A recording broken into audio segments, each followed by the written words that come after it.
of the night. And make sure you can go out and vote for all these performances before we do our senior recognition act. So here to bring us a real analysis of current events, please welcome our national qualifiers in extemporaneous speaking, Eli Webb and Liam Humphreys.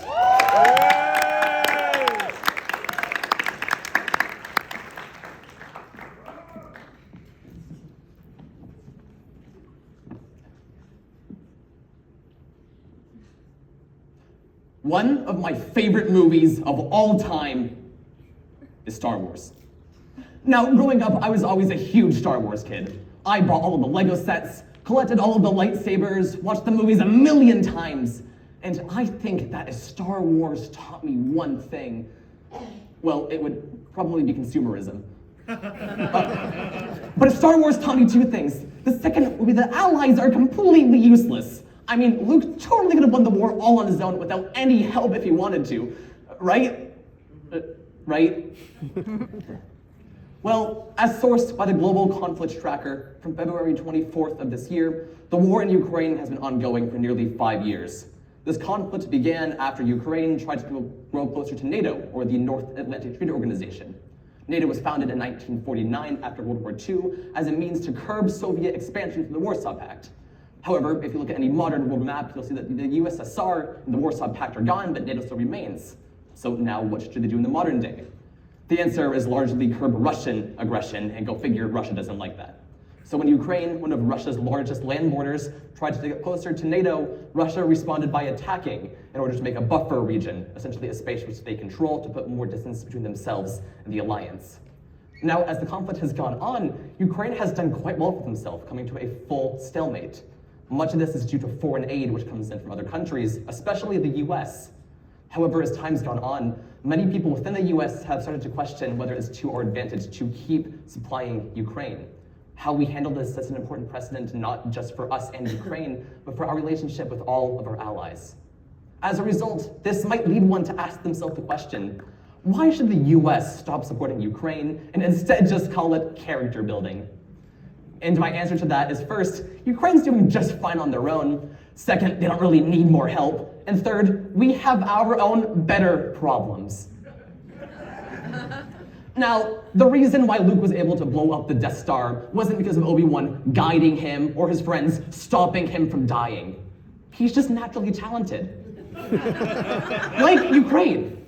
Now, when the conflict first began, it seemed assured to be a Russian victory very quickly. Russia quickly took the regions of Donetsk and Luhansk in the east and had a full-out assault on Kiev, the capital. However, after repelling the Kiev attack, Ukraine came to a bit of a stalemate, and in recent months, as sourced by AP on April 1st, have even begun their own counterattacks. Much of this comes through the use of long-range drone strikes, being able to hit deep into Russian territory and strike military supply lines as well as oil refineries. This cripples both Russia's economy and military. In turn, as sourced by NPR on November 13th, the war has become largely unpopular in Russia on the domestic front, largely due to the mass deaths happening. And so to cover for that, they've begun taking in mercenaries, largely from North Korea and West Africa. Now, the primary reason why both Russia and Ukraine are on such opposite sides of the spectrum is largely due to the foreign aid which Ukraine receives, largely from the US.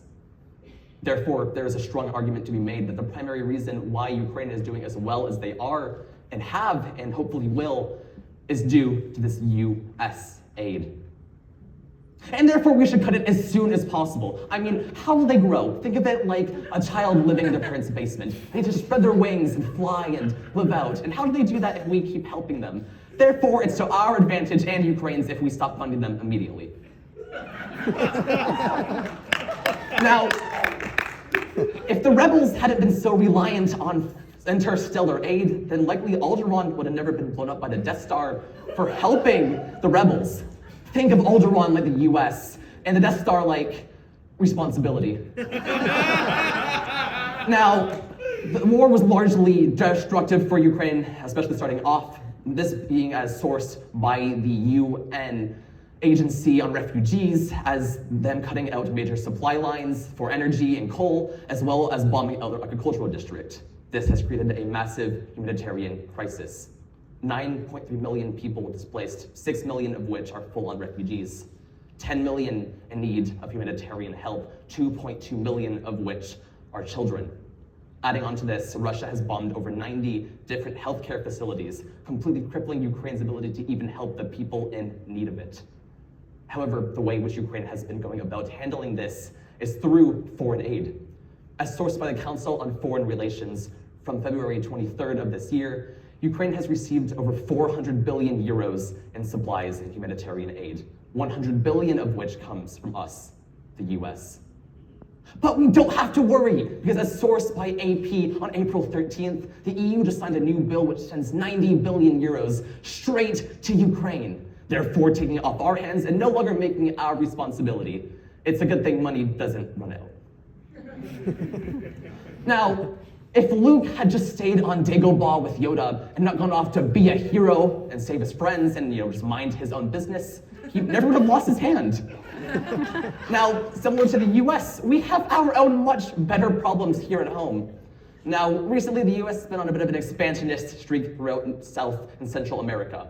You likely know, as sourced by AP on January 1st, of the capturing of Venezuelan President Nicolas Maduro, which you might know a bit less about, as sourced by Reuters on March 20th, is the oil blockade around Cuba, which has caused a mass humanitarian crisis within the country in an attempt to start a revolution.